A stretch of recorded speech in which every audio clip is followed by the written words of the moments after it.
আপনার সাথে যোগাযোগ রাখার কারণে আমাদের লিডার মারা পড়ল। আমার যে স্টোরিটা সেটার মধ্যে লাইফের সাথে কানেকশন, সেটার মধ্যে জীবন থাকতে হবে। এখন ফিরতে চাইলে ফিরুক না, অসুবিধা কি? সেটাই।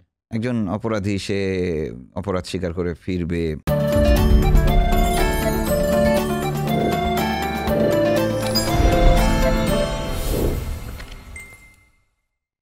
আমন্ত্রণ জানাচ্ছি আমাদের আরেকটি পডকাস্টে।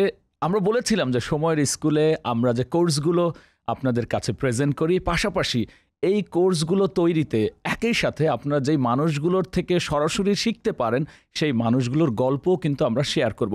তারই প্রেক্ষিতে আমাদের এই প্রতি সপ্তাহে বিশেষ বিশেষ মানুষদের নিয়ে আপনি পডকাস্ট পান। তাদের গল্পগুলোর মাধ্যমে আপনিও গণমাধ্যমে কিভাবে ক্যারিয়ার করতে পারেন সেগুলো শিখতে পারেন খুব সহজে, এবং তাদের গল্পগুলো কিন্তু খুব সহজে আপনারা নিতে পারেন। সেই হিসেবে আমরা আজকে যেই মানুষটির সঙ্গে গল্প করব, আমরা একটু যদি পেছনের এই স্টুডিওতে ঢোকার আগের সিনারিওটাই আপনাদের সাথে শেয়ার করি। সেটি হচ্ছে, আমাদের গণমাধ্যমে কাজ করছেন, তারাই তাকে দেখে বলছিলেন যে ভাইয়া আপনার সাথে কিন্তু আমরা সুন্দরবনে যেতে চাই। নিশ্চয়ই আপনারা বুঝতে পেরেছেন যে আজকে কাকে নিয়ে আমরা আসলে গল্প করব। চলুন যাওয়া যাক গল্পে। আমরা যাচ্ছি মহসিনুল হাকিম ভাইয়ের কাছে। ভাই, মনে হয় না যে এতটুকু ইন্ট্রোতে আপনার যে চ্যালেঞ্জিং কাজটা সেটি আসলে খুব ভালোভাবে প্রেজেন্ট করা যায়। আমি অনেক বেশি কৃতজ্ঞ, এবং নিশ্চয়ই আপনার এই পর্বটার জন্য অনেকে আমাদের ইনবক্সও নানা সময় করেন। আমি যখন পার্সোনালি অনেকের সময় অনেকের সাথে কথা বলি যে আমরা একটু শুনতে চাই রিপোর্টারের লাইফ হিসেবে এই যে গল্প, এই গল্পগুলো আসলে কেমন হয়, এবং আপনি যেই ট্রেন্ড সেট করেছেন। আমরা যদি একটু সুন্দরবনের সেই যে দুর্ধর্ষ কাহিনী, রিপোর্টিং লাইফের পাশাপাশি সমাজের একটা সংস্করকও যদি বলি, আমার মনে হয় না কম বলা হয়। এবং এর কারণে কিন্তু আপনি দেশের না কেবল দেশের বাইরের একটা টেলিভিশন থেকে আমন্ত্রিত অতিথি হিসেবে দাদাগিরিতে আপনি অতিথিও ছিলেন। গল্পটার শুরুটা আসলে কিভাবে করেছিলেন, বা কোন তাড়নায় আসলে একজন রিপোর্টার এরকম সমাজ সংস্করণের ভূমিকা আসলে অবতীর্ণ হতে পারলো? অসংখ্য ধন্যবাদ, এবং সময়ের স্কুলকেও ধন্যবাদ। যারা দেখছেন তাদেরকে শুভেচ্ছা জানাচ্ছি। দুঃখিত, আমি আসলে এত লম্বা প্রশ্নের উত্তর খুব সহজ। সেটা হচ্ছে যে আমরা সাংবাদিকতা করি কী কারণে? আমরা একটা জিনিস জানবো, মানুষকে জানাবো। আমি সাংবাদিকতাটাকে শুধু এইটুকুভাবেই দেখি, এইটুকুই কাজ যে আমি জানবো এবং মানুষকে জানাবো। এখন এর মাঝখানে যেই বিশাল জায়গাটি, সেটা হচ্ছে যে আমি সঠিক জিনিস জানাচ্ছি কিনা, সঠিকভাবে জানাচ্ছি কিনা, সেটার প্রভাব বা ইম্প্যাক্ট সমাজে কি পড়বে সেটা মাথায় রাখছি কিনা, এবং একই সঙ্গে সেটা হচ্ছে যে ইম্প্যাক্ট রাখে না সেই জিনিসগুলোকে এড়িয়ে চলছে কিনা। আমি এই কারণে বলছি যে আমাদের যদি আগের গণমাধ্যম বলি, পত্রিকা বলি, টেলিভিশন বলি, সেখানে জায়গা খুব সীমিত। তো সেখানে স্বভাবতই জাতীয় আন্তর্জাতিক অনেক গুরুত্বপূর্ণ বড় বড় ইস্যুগুলো নিয়ে আসলে নিউজগুলো দিতে দিতে আর সাধারণ মানুষের কথা বলার জায়গা থাকে না। তো আমি আমার শুরু থেকেই আমি একটা জিনিস খুব মনে প্রাণে চিন্তা করতাম যে আমি যখন একদম শুরু, সেরকম সময় বা এখনও যারা মাঠে কাজ করছেন আমাদের সহকর্মীরা বিভিন্ন টেলিভিশন, অনলাইন, পত্রিকায়, তাদের জন্য মানুষের কথা তুলে আনার যে তাগিদটা, সেটা নিশ্চয়ই সবার আছে, কিন্তু কিভাবে করবে, কাদের কথা তুলে ধরবে, এই ধরনের একটা একরকমের চিন্তাভাবনা আমাদের থাকে, এবং সুযোগের একটা অভাব বলা হয় যে আমি সেই রকম সুযোগ পাই না। তো আমার যখন শুরু তখন কিন্তু সুযোগ আরও অনেক কম ছিল। তো কাজেই আমি যখন টেলিভিশনে কাজ করতাম, আমি ভাবতাম একটা জিনিস, আমি সবসময় চিন্তা করতাম যে সাংবাদিকতা আমি করব ঠিক আছে, কিন্তু কার্যকর হতে হবে। আমি যে কাজটা একটা করব, সেই কাজটা যাতে মানুষের কাজে আসে, সমাজের কাজে আসে, দেশের কোনো একটা কাজে আসে। এখন আমি একজন ক্ষুদ্র মানুষ, সবসময় এভাবেই ভাবি যে আমি আমি আমি একা আর কতটুকু কি পরিবর্তন আনবো। তো তখন আমি চিন্তা করতাম যে না, আমি আসলে ঢাকা শহর বা শহরভিত্তিক যে সাংবাদিকতা হয় শহরে থেকেই তো আমরা করি। তো এবং জাতীয় গণমাধ্যমগুলো, সংবাদ মাধ্যমগুলো, টেলিভিশনগুলোতে তো মূলত এখন না হয় দেশের বিভিন্ন প্রান্তে সাংবাদিকতার অনেক সুযোগ তৈরি হয়েছে, আর তখন তো এরকম ছিল না। তো আমি চিন্তা করতাম যে আমি ওই মানুষগুলোর কাছে পৌঁছাতে চাই যাদের কাছে কেউ যায় না, দূরত্বের কারণে, দুর্গমতার কারণে। এবং সেখান থেকে আমার কিন্তু শুরুর দিকে আমি সুযোগ পেলে যে কোনোভাবেই হোক, একবেলা হলেও আমি অন্য আরেকটা ডিউটি করার ফাঁকে আমি সময় বের করে নিতাম। রাতে রাতে আমি ট্রাভেল করতাম, যাতে ভোরবেলা গিয়ে আমি দেশের কোনো একটা প্রান্তের কোনো একটা জনগোষ্ঠী বা কারো কাছে গিয়ে পৌঁছাতে পারি। সেক্ষেত্রে ভাই আমরা যেই গল্পটা শুরুতে গিয়েছিলাম যে একেবারে যদি আমি সাল উল্লেখ করেই বলি 2009 সালে আপনার জি। সুন্দরবনের ওই এরিয়াটায় যাওয়া এবং সেই সময় আপনি আসলে কোন অ্যাসাইনমেন্ট নিয়ে গেছিলেন এবং কিভাবে আসলে ওই যে আপনি যে সামাজিক দায়বদ্ধতা থেকে যে কাজটা শুরু করেছিলেন ওটার মধ্যেই বা প্রবেশ করার জি। ধারণাটা কিভাবে তৈরি হলো? অ্যাসাইনমেন্টেই গিয়েছিলাম ওখানে। এখানে হচ্ছে যে আইলা নামের একটি জলোচ্ছ্বাস দুর্ঘটনা। হয়েছিল। সেই জলোচ্ছ্বাসটার ইমপ্যাক্ট এবং পরবর্তী ফলো আপগুলো করতে গিয়েছিলাম। সেটা করতে গিয়ে আসলে আ এই দস্যুতার বিষয়টি আমার কাছে কেন ধরেন একটা টেলিভিশনে কাজ করি আমি এতজনের মধ্যে কেন আমাকে পাঠানো হলো? এখন আপনাকে বলি। সেটা হচ্ছে যে আমি যেমন ওই যে বললাম যে আমি তার আগের যে বছরগুলোতে ৮-৯ বছরে কিন্তু আমি এক রকমের আমার যারা নিউজ ম্যানেজার তাদের কাছে প্রতিষ্ঠিত করতে পেরেছি যে না মহসিনুল হাকিম এই দূর দূরান্তে যেতে পছন্দ করে, ওখানে কাজ করতে স্বাচ্ছন্দ্য বোধ করে এবং সে প্রচুর যাওয়া আসা করে, খোঁজ খবর রাখে। তাকে পাঠালে এবং মোটামুটি মানের কাজ করে কাছে তাকে পাঠালে আমি ভালো স্টোরি পাবো, গল্প পাবো সেখানকার। তো আমি কিন্তু ওই যে বললাম যে যেমন কুড়িগ্রাম যেরকম আমি যাওয়া আসা করছি সেভাবেই আমি দেশের দুর্গম এলাকাগুলো, পাহাড়, উপকূল এই অঞ্চলগুলোতে আমার কাজ করার ইচ্ছা শুরু থেকে এবং আমি সেটা চেষ্টা করতাম। এবং এটা করতে করতেই কিন্তু নিউজ রুমের ওই আস্থাটা আসা যে না মহসিনকে পাঠালে মহসিন ভালো স্টোরি করে আনতে পারবে। তো সেই হিসাবে আমার যাওয়া আমি সাতক্ষীরা গেলাম। সাতক্ষীরার শ্যামনগর উপজেলার সেই একেবারেই সুন্দরবন সংলগ্ন গাবুরা পদ্মপুকুর এই অঞ্চলে। একেবারে সুন্দরবনের ভেতরেই বলা যায় সেই লোকালয়গুলো, একটু দ্বীপ জনপদ আর কি। এবং গিয়ে দেখলাম যে পুরো ছিন্ন ভিন্ন হয়ে গেছে। সেখানকার মানুষেরা ওখানে অনেক সাহায্য সহযোগিতা এটা সেটা যাচ্ছে কিন্তু তার মধ্য দিয়ে তারা খালি আমাকে ঘুরে ফিরেই মানে ইন্টারভিউতে আমার সাথে কথাবার্তায় ঘুরে ফিরে খালি সুন্দরবনের ডাকাতের কথা বলে। তা আমি চিন্তা করি যে আচ্ছা সুন্দরবনে দস্যু তো আছে আমি জানি, মানে আমরা এটা অনেক আগে শুনেছি, থেকেই পড়েছি প্রতিষ্ঠিত। অনেক আগে থেকেই। এটা আসলে এতটা প্রকট সংবাদ মাধ্যমে তো দেখি না, পত্রিকায় দেখি না, টেলিভিশনে এরকম কোনো খবর দেখি না। এটা কি আসলে এত প্রকট? তো তখন আমি খোঁজ নেওয়া শুরু করলাম। খোঁজ নিতে গিয়ে যেটা বুঝলাম সেটা হচ্ছে যে এই অঞ্চলের প্রতিটি ঘরেই সুন্দরবনের উপর নির্ভরশীল মানুষ আছেন এবং এই মানুষগুলোর পুরো বছর প্রতিটা দিন প্রতিটা রাত তাদের এই দস্যুদের নিয়ে দুশ্চিন্তায়। কিন্তু তবে ভাই এটি হারিয়ে যেতে পারে তাই আমার হ্যাঁ। লোভ সংবরণ করতে পারছি না। হয়তো আমাদের যারা আজকে দেখবেন তাদের জন্য খুব গুরুত্বপূর্ণ। এই যে একজন রিপোর্টার এবং আপনি কিন্তু এতদিনে অনেক বড় মানের একজন রিপোর্টার। আমরা যদি একটু মানে আপনার রিপোর্টিং এর জ্ঞান গরিমা বা হচ্ছে মানুষের গ্রহণযোগ্যতার দিকে তাকাই। কিন্তু আপনি যখন মানুষের কাছে যাচ্ছেন এই যে রিপোর্টারের ঢঙে একেবারে তাদের সাথে মিশে জি। যাওয়া, ছোট করে তাদের ভাষায় কথা বলা, এইটা রপ্ত করার আসলে অনুপ্রেরণা কোনভাবে আসলো? না এটা আমি সবসময় ওই যে বললাম আমার শুরু থেকেই চিন্তা ওই মানুষগুলোর সাথে মেশার। হ্যাঁ, ওই মানুষগুলো এখন একটা জায়গায় আমি যদি এরকম শার্ট প্যান্ট পরে এভাবে যদি যাই এমনিতেই তো একটা দূরত্ব। একটা জিনিস আমি সবসময় খেয়াল করি যে আপনি কোনো একটা জনপদে যাচ্ছেন সেখানকার মানুষ আপনাকে কি স্যার বলে ডাকছে না ভাই বলে ডাকছে। ঠিক আছে? আমি যদি দেখি যে না ও আমাকে এখনো স্যার ডাকতেছে তখন আমি বুঝতে পারি যে না এখনো তার কাছে পৌঁছাতে পারিনি আমি। ঠিক আছে? তো একজন বয়স্ক মানুষ, একজন প্রবীণ যদি আমাকে কাকা বলে ডাক দেন, না কাকা আমার তো এই সমস্যা। নাকি উনি বলবেন যে স্যার আমাদের এটা হচ্ছে না ওটা হচ্ছে না। তো আমি আসলে আ মানুষকে পড়ার চেষ্টা করি। এটা আমি বলছি যে এটা বাহ্যত দেখা যায়। কিন্তু আমি মানুষকে পড়ার চেষ্টা করি যে আসলে তার সমস্যার জায়গাটা কোথায়। যেমন এই জায়গায় বলছে যে আমরা দস্যুদের যন্ত্রণায় আমরা আসলে আর পারছি না। আমি এই যে এখন যাবো, ডাকাতদেরকে চাঁদা দিয়ে যেতে হবে। তো চাঁদাটা আমরা দেই সবসময়। ওখানে মান্নান নামের একজন মানে দস্যু নেতা ছিল, সে নাকি খুব অত্যাচার করতো তাদেরকে। তো আমি যে যাবো তাকে যদি চাঁদাটা না দিয়ে যাই সেক্ষেত্রেও আমাকে ধরলে প্রচুর মারপিট করবে এবং মুক্তিপণ নেবে। তখন বলবে ২০-৫০ হাজার টাকা দিতে হবে। এখন আমি ৫,০০০ টাকা দিলে হয়তো আমাকে সে কিছু বলবে না। কিন্তু এই ৫,০০০ টাকাটা আমি নেবো কার কাছ থেকে?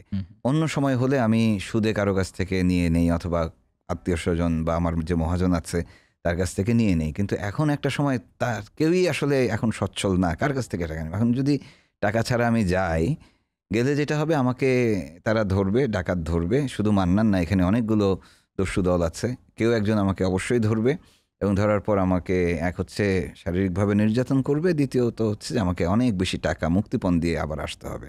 তো এই জায়গায় আমি ভয়ে আর নামতে পারছি না। এখন আমার এই যে কষ্টের সময়টা মানে আমি আইলাতে আমার সবকিছু ভেসে গেছে।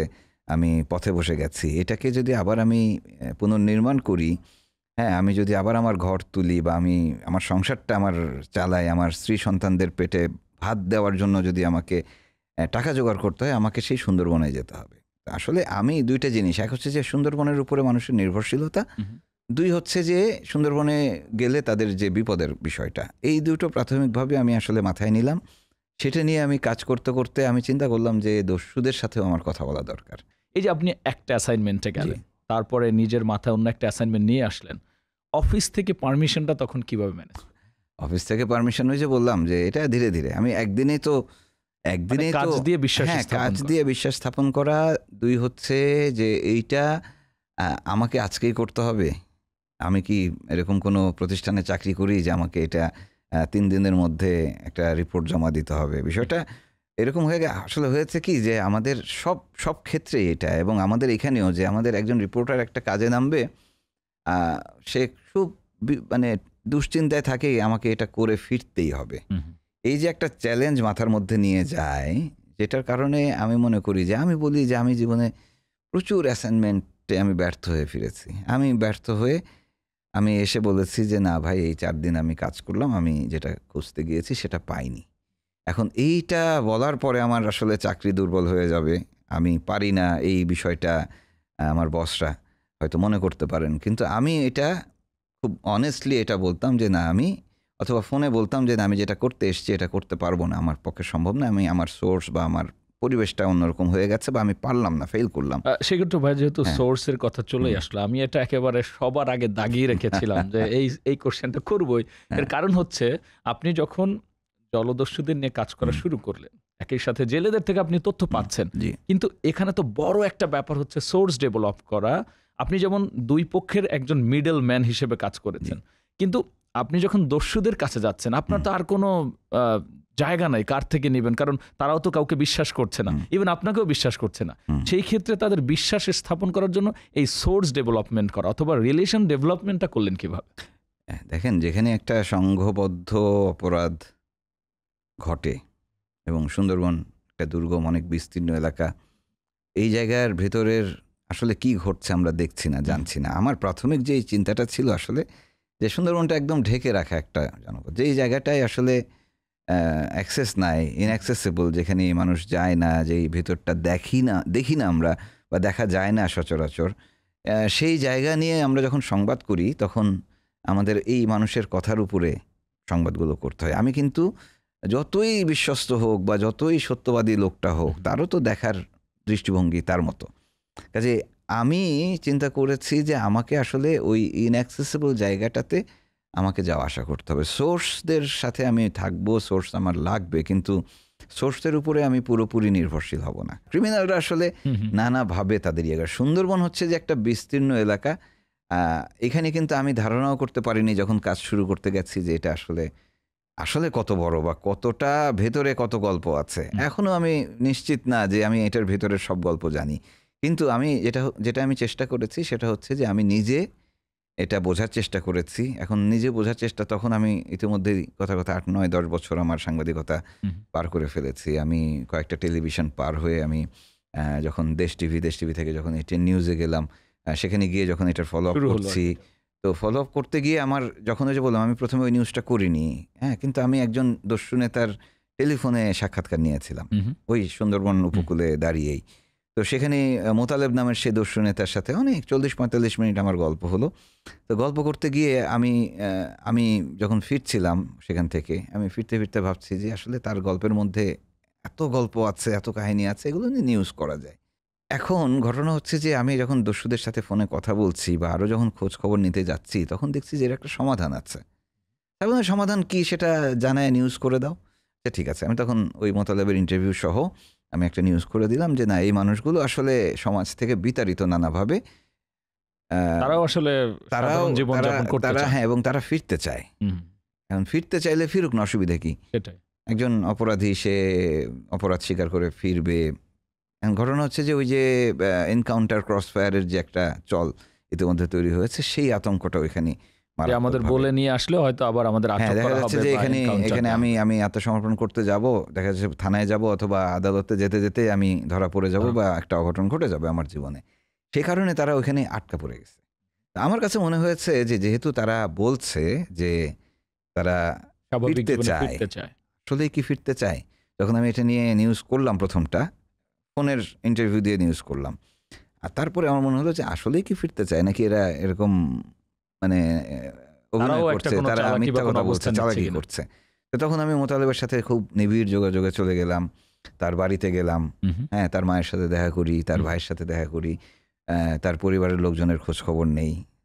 এটা আমার স্টাইল আরকি। যে আমি তার সাথে সম্পর্কে যাব কি করে? হুম, হুম। কাজেই তার সবচেয়ে দুর্বল জায়গা তার পরিবার, যে কারো। তো হুম। কাজে আমি তাদের সাথে গিয়ে তাদের খোঁজ খবর রাখি। সখ্যতা তৈরি করলেন। হ্যাঁ, সেই জায়গা থেকে করতে একটা সময় এসে যখন একেবারে আমার আর তার সাথে আমার দেখা হবে এরকম সময় অ্যা মোতালেব এনকাউন্টারে মারা গেল। আমার এই পুরো ১ বছর ধরে যেই বলা চলে অনেকটা হ্যাঁ, জিরো হ্যাঁ, হ্যাঁ, অবস্থানে মারা চলে গেল। আসছে। তো তখন এক রকমের ক্রাইসিস তৈরি হলো, নতুন ক্রাইসিস। হুম। সেটা হচ্ছে আরো যে দস্যু দলগুলো যাদের সাথে আমি কথা বলছি বা যোগাযোগের চেষ্টা করছি, তারা কি তারা আপনাকে তারা অবিশ্বাস শুরু তারা করলো? তাদের মধ্যে একজন আমাকে ফোন দিল হুম, হুম। এই এনকাউন্টারটার পরে। ফোন দিয়ে বলল যে হ্যাঁ, আপনার এবং ফোন দিল কোন নাম্বার থেকে জানেন? মোতালেব যে নাম্বারটা ব্যবহার করত সেই নাম্বার থেকে। ওরে বাবা! হ্যাঁ, ঠিক আছে। আমি বলি কি ব্যাপারে? এবং আমি সে তো মারা তখন গেছে, তার তখন কিভাবে ফোন ইতিমধ্যে আসলো? আমি তখন হুম, হুম। মংলার যে জায়গাটা তার বাড়ি সেখানেই তাকে কবর দেওয়া হয়েছে মোতালেবকে। আমি হুম। তার মার সাথে দেখা করে ফিরছি এই সময় আমাকে ফোন দিল। মানে আপনি কবর দিয়ে ফিরছেন তখন ওই একদম নাম্বার ওই থেকে জায়গায় ফোন। মানে খবর তারা রাখতো আরকি। ওই হুম, সময় হুম। আমাকে ওই নাম্বার থেকে ফোন। আমি বলি কি ব্যাপার? একই নাম্বার থেকে মানে মোতালেবের সাথে আমার যে নাম্বারে কথা হতো সেই নাম্বার থেকে ফোন। আমি ফোন ধরলাম, ধরার পরে বলল যে তার পরিচয় দিল। তার নাম হচ্ছে আলামিন। এখন সে সেই দস্যু দলের নেতৃত্ব দিচ্ছে। আচ্ছা, তখন আমি জানলাম যে তাহলে তাদের একটা অফিসিয়াল ফোন নাম্বার থাকে হুম, হুম। যেকোনো দস্যু দলের। ঠিক আছে?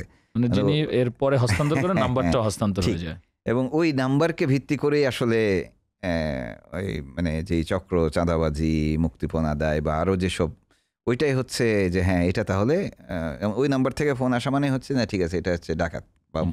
অমুক বাহিনী ফোন দিয়েছে।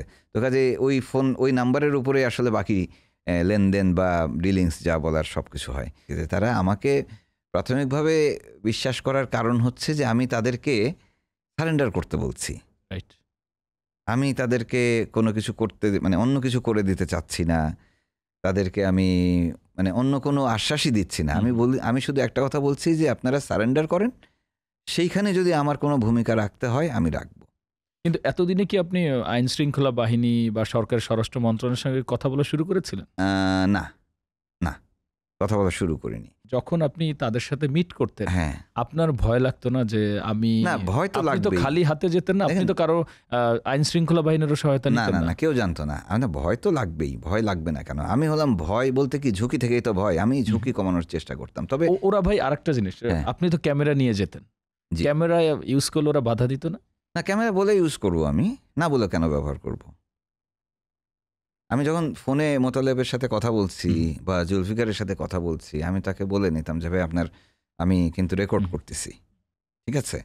অথবা শেষ করে বলতাম যে, আমার এটা রেকর্ড করছি। আমি যদি নিউজ করি আপনার আপত্তি আছে কিনা?" সেক্ষেত্রে যেহেতু ভাই আপনি হ্যাঁ, একটা পদ্ধতি অবলম্বন হুম। করেছেন এবং আপনি আমি কখনো অনেক হিডেন দিন ক্যামেরা ধরে দিয়ে কোনো নিউজ করিনি হ্যাঁ, এখন অনেকদিন পর্যন্ত। ধরে এই কাজ করছেন। সেই ক্ষেত্রে এই যে আমরা যে হুম, অনলাইন এডটেক ফার্ম নিয়ে কথা বলছি, এখন একাডেমিক অনেক এডটেক হুম, রয়েছে।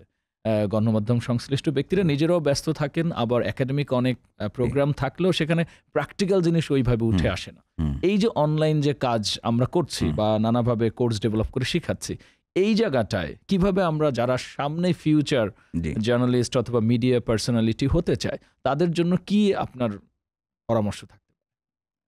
রিলিজিয়াসলি নিজের কাজগুলো করে যেতে হবে। ঠিক আছে? এখন ধরেন অ্যাম আমি নিজেও এখন সোশ্যাল মিডিয়াতে কনটেন্ট বানান। কনটেন্ট তৈরি করি, লিখি। মানুষ খুব বিশ্বাসপ্রবণ। মানুষ আমাদেরকে বিশ্বাস করে। তো সেই জায়গাতে আমাদের দায়িত্ব অনেক বেড়ে যায়। আমি এইজন্য বলছি বিষয়টা, সেটা হচ্ছে যে আমার যে দীর্ঘ আমার কাজের সময়ের গল্পগুলো আমি করছিলাম। করতে এখন এই কাজগুলো আমার নিউজ হিসেবে যাচ্ছে। বাকি অনেক কিছুই অনেক গল্প আসলে মানুষ জানে না।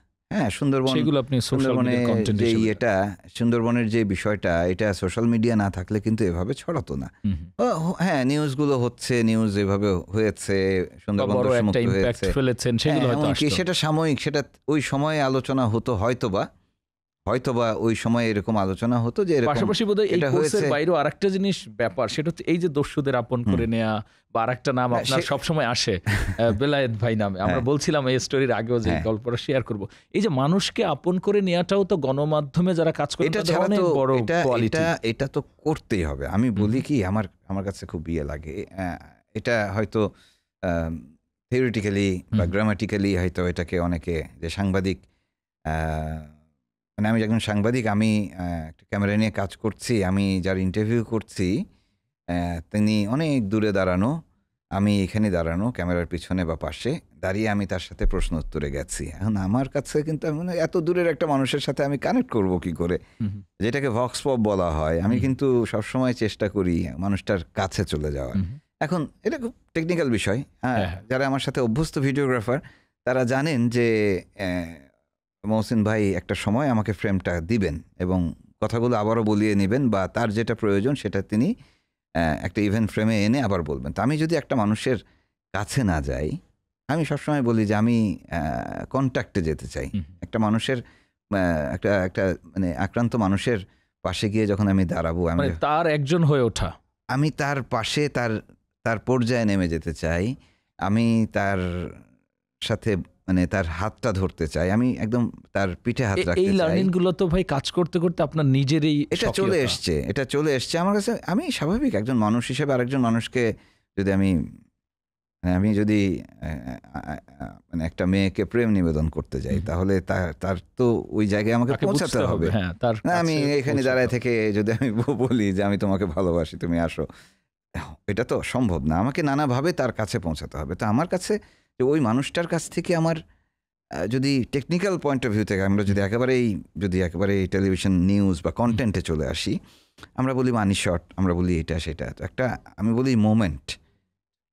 ভিজুয়ালি যদি আমি মোমেন্টটাকে ধরতে পারি এবং সেই মোমেন্টটা দিয়ে আমি একটা স্টোরি শুরু করতে পারি এবং সেই মোমেন্টের মধ্য দিয়েই আমি যদি গল্পটাকে টেনে নিয়ে যেতে পারি। দেখেন আমার যেই সোশ্যাল মিডিয়ার কনটেন্ট, হুম, যেটা ২০ মিনিটের কনটেন্ট, আমি কখনো দেখেছি যে এটার রিটেনশন ১৭ মিনিট, ১৮ মিনিট। মানে হুম। কি? যে ৩ লাখ ৫ লাখ মানুষ দেখছে, তারা পুরোটাই পুরোটা দেখছে। দেখছে। মানে এই যে মানুষকে গল্পের মধ্যে নেওয়া, আ এটা এটা আমার কাছে মনে হয়েছে যে এই জায়গায় আমাদের অনেক আপনি কাজ যখন করতে হবে। আসছিলেন তখন ফ্যামিলি কতটা সাপোর্টিভ ফ্যামিলি ছিল? পুরোটাই মানে উল্টো দিকে। মানে এটা আমার বাবা-মা খুব ভীষণ মন খারাপ করেছিলেন। একরকম বলা যায় আমি কাউকে বলিনি যখন জয়েন করেছি। হ্যাঁ, আমার বাবা-মা তখন দেশের বাইরে ছিলেন।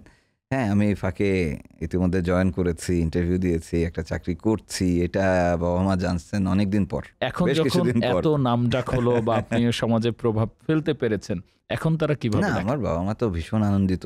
হুম, এবং আমি এই সুন্দরবনের কাজটা যখন করি হুম, তখন আমার বাবা-মা, আমার স্ত্রী যেটা হয় যে বাধা দিবে, ঠিক আছে? সেটা কিন্তু তারা করেননি। এটা এই নিউজ রুমের মতোই, যে নিউজ রুম যেরকম মনে করে যে না, মহসিনকে এই জায়গায় পাঠায় লাভ নাই। হুম, মহসিন রিজার্ভ থাকুক, অথবা এরকম একটা ঘটনা ঘটলে, একটা তখন বড় তাকে ওই জায়গাটা ডিজাস্টার হলে, হ্যাঁ, সেখানে মহসিনকে পাঠালে সে টেস্ট খেলোয়াড়ের মতো সেখানে দীর্ঘ সময় ধরে খুব দায়িত্বশীলতার সঙ্গে সাংবাদিকতা করবে। ঠিক আছে? তো এবং একইভাবে কিন্তু আমার নিউজ রুম আমাকে ওই চটকদার জায়গায় পাঠায় না। হুম, ঠিক আছে? চটকদার জায়গায় পাঠালে মহসিন যে যেটা করবে, সে সোশ্যাল মিডিয়ায় হাইপ তুলবে না। সে বলবে যে সে লাইভে দাঁড়িয়ে বলবে যে আমি এই একটু আগে এসছি। আমি আরো বিস্তারিত জেনে আপনাদের আবার জানাবো বলে আমি আমার প্রেজেন্টারের কাছে আমি থ্রো করে দিব। ঠিক আছে?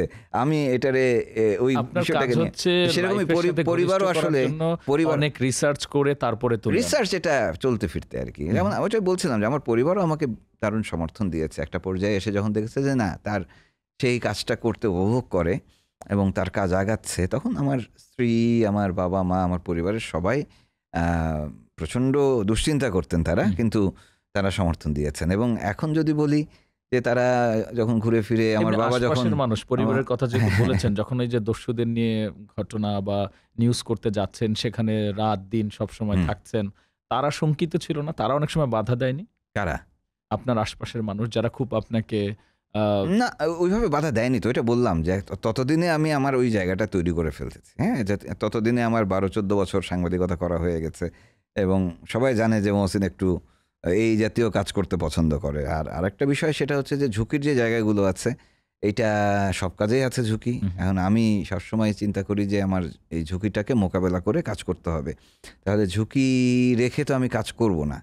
আমি সেক্ষেত্রে ভাই ঝুঁকি বলছিলাম কমাবো। সবশেষে যে ওই যে ফোন আলাপের যে একটা বিষয় যুক্ত করবেন, আর একটা হচ্ছে যখন স্বরাষ্ট্র মন্ত্রণালয় থেকে আপনার সাথে কথা হলো, জি। তারপরে সমাধানে আসলেন কিভাবে? আমি তাদের ভিতরে ওইখানকার যে যাদের সাথে আমার দেখা হয়েছে বিভিন্ন সদস্য, তাদের ভিতরে ইন্ডিভিজুয়াল ১ জন ২ জন ৫ জনের সঙ্গে আমি নিয়মিত যোগাযোগ রাখতাম বা তারা আমার সাথে রাখতো। যারা আমার সাথে যোগাযোগ করেছে বিভিন্ন সময় বিভিন্ন ফোন নাম্বারে, আমার ফোন নাম্বারগুলো এখনো মোবাইল ফোনে সেভ করা আছে। ঠিক আছে? এই কথার কথা মস্ত ১, মস্ত ২, মস্ত ২০১৩, মস্ত জানুয়ারি ২০২৪ এরকমভাবে আমার এক মানে তারা তো নাম্বার পরিবর্তন করতো। তো কাজে আমি ওদের সাথে যোগাযোগগুলো রাখতাম। তো আল্টিমেটলি তারা দেখেছে কি যে এই মানুষটা আমাদের কাছে কখনো কিছু চায় না এবং তাকে আমরা কিছু দিতেও পারি না। কারণ ওরাও তো দস্যুদের কাছে কাঁচা টাকা অনেক রে ভাই। কাঁচা টাকা ছাড়াও তারা অনেক জায়গায় মাছ, মধু এটা সেটা উপহার হিসেবে পাঠায় এবং তাদের সাথে যারা যোগাযোগে প্রত্যেকেই তাদের কাছ থেকে ওই সুবিধাগুলো নেয়। আর কিছু না হলেও আমাদের মতো যে জামাকাপড় পরা লোকজন হুট করে বলে বসে যে আমার একটা মোবাইল ফোন লাগতো। ঠিক আছে? আমি দেখেছি এরকম অনেক কিছু দেখেছি এবং অনেক কিছুর সাক্ষী আমি এগুলো। তো কাজেই তারা দেখেছে যে এই লোকটাকে আমরা কিছু দিতে পারলাম না। একটা মাছও বাড়িতে পাঠাতে পারলাম না বা সে এসে কিছু নিয়েও যায় না, কিছু চায়ও না। এইটা ছিল আসলে আমার ওদের উপর কাছে আস্থা রাখার বিশ্বাসের ১ আড়ত তৈরি নাম্বার হয়েছে। বিষয়। ২ নম্বর বিষয় হচ্ছে তাদের ওই যে বললাম তাদের সাথে এবং তাদের পরিবারের সাথে আমি নিবিড়ভাবে যুক্ত ছিলাম। যখন দেখলাম যে রাজু বাহিনীর এটা ভেস্তে গেল, আমাকে আমাদের সংশ্লিষ্টরা আইনশৃঙ্খলা বাহিনী রিজেক্ট করলো এবং আমাকে ক্রিমিনাল মনে করলো।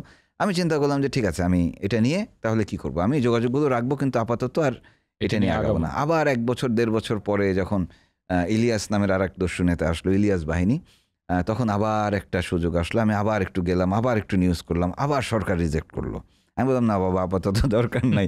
হ্যাঁ, এক্সিস্টিং যারা আছেন তাদের মাথার মধ্যে ঢুকে গেছে যে এটা তারা করতে দিবেন না। তো কাজেই চিন্তা করলাম যে তাহলে এই সমস্ত সংশ্লিষ্টরা পার হোক। হ্যাঁ, মানে ঠিক আছে? বিভিন্ন প্রতিষ্ঠানে নতুন নেতৃত্ব আসুক। এই করতে, করতে আসলে পরবর্তীতে যখন ২০১৫ আসলাম তখন পুরো সেটই নতুন আইনশৃঙ্খলা বাহিনীর। স্বরাষ্ট্রমন্ত্রীও তখন আসাদুজ্জামান খান। তখন ওই সময় এসে তারা কিন্তু ইতিমধ্যে তারাও আবার এটা বুঝেছেন যে হ্যাঁ, একটা টাস্ক ফোর্স দস্যুদের মানে নিয়ন্ত্রণে কাজ করছে কিন্তু খুব আগানো যাচ্ছে না। এবং এতদিনে সবাই বুঝেছে যে এইটার যে দুর্গমতা, ইনঅ্যাক্সেসিবিলিটির কারণেই এই দস্যুদের আসলে ধরা সম্ভব না। আসলে ফিজিক্যালি গিয়ে তাদের দাবড়ায় ধরা সম্ভব না। তখন একটা বিকল্প আমি চিন্তা করলাম যে আচ্ছা নতুন সেট আসছে, আমি আরেকটা স্টোরি করি। তো তখন কপালও আসলে ফেভার করেছে, কারণ তখন ওই যে মাস্টার যিনি প্রথম আত্মসমর্পণ করে তার সাথে আমার সেই রাজু বাহিনীতে পরিচয় এবং তার সাথে আমার যোগাযোগগুলো কিন্তু নিয়মিত ছিল। তখন তার নেতৃত্বে ওই দস্যু দলের ভিতরে রিভোল্ট হয়। রিভোল্ট হয়ে সে আসে নেতৃত্বে। সে নেতৃত্বে এসে আমাকে ফোন দিয়ে বলে যে ভাই আপনি আসেন, আমাদেরকে নিয়ে যান, সারেন্ডার করবো আমরা, যেমনি যা সরকার যা বলে যে কোনো শর্তে আমরা রাজি। তো এই যে বললাম যে আমি ৯, ১০, ১১, ১২, ১৩, ১৪, ১৫ মানে ৬ বছর পার করে ফেলছি এর মধ্যে একটা বিষয় নিয়ে। তো যে কারণে বলি যে আমি এই একটা সুদীর্ঘমেয়াদী একটা প্রজেক্ট আমার কাছে, আমার আর একটা সুদীর্ঘমেয়াদী প্রজেক্ট হচ্ছে বাংলাদেশ মিয়ানমার বর্ডার। ঠিক আছে? সেখানে আমি যতটুকু কাজ করি সেটা মানে আমার যতটুকু দেখেন আপনারা সেটা ১% না, কিন্তু আমি সেখানে নিবিড়ভাবে সময় দিয়েই কাজ করি। আজকের আলোচনা যেটা সবচেয়ে বেশি গুরুত্ব দিয়ে সবাইকে বলতে পারি সেটা হচ্ছে যে আমি যখন কাজ করব সেটা বা বিশেষ করে গণমাধ্যমের সেই সুযোগটাও আছে এবং পাশাপাশি সোশ্যাল মিডিয়ার কন্টেন্টের মাধ্যমেও সেই সুযোগটা এখন ক্রিয়েট হয়েছে অনেকের, যে হচ্ছে আমার কাজ দ্বারা সোসাইটিতে ইতিবাচক প্রভাব রাখা।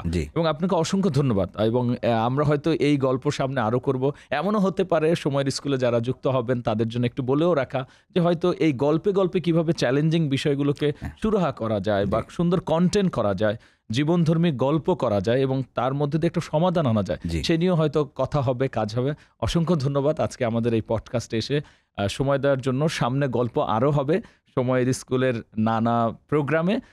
অবশ্যই আপনার জন্য অনেক বেশি শুভকামনা এবং নিত্য নতুন চ্যালেঞ্জিং জিনিস নিয়ে লেগে থাকেন, কাজ করেন এবং দেশকে আপনি যেভাবে দিয়েছেন, দেশের বাইরেও বাংলাদেশের মানুষকে নিয়ে গেছেন, এই কাজ চলমান থাকুক সেই শুভকামনা জানিয়ে আমরা আপনাদেরকে বলতে চাই, আপনিও যদি এরকম চ্যালেঞ্জিং স্টোরি করতে চান, চ্যালেঞ্জিং প্রফেশনে আসতে চান, তাহলে আমাদের সময়ের স্কুলের যে বিশেষ পডকাস্টগুলো আছে সেই পডকাস্টগুলো দেখেন, শোনেন এবং আমাদের কোর্সগুলোতেও কিন্তু নিত্য নতুন পরিবর্তন আসছে, যেখানে আমরা বলার চেষ্টা করি যে এই যে এখন যুগ হচ্ছে গল্প বলার, কন্টেন্ট উপস্থাপনের মাধ্যমে আপনি কিভাবে মানুষের জীবনের গল্পটাকেও পরিবর্তন করতে পারেন, সেই শুভকামনা জানিয়ে শেষ করছি আজকের পডকাস্ট।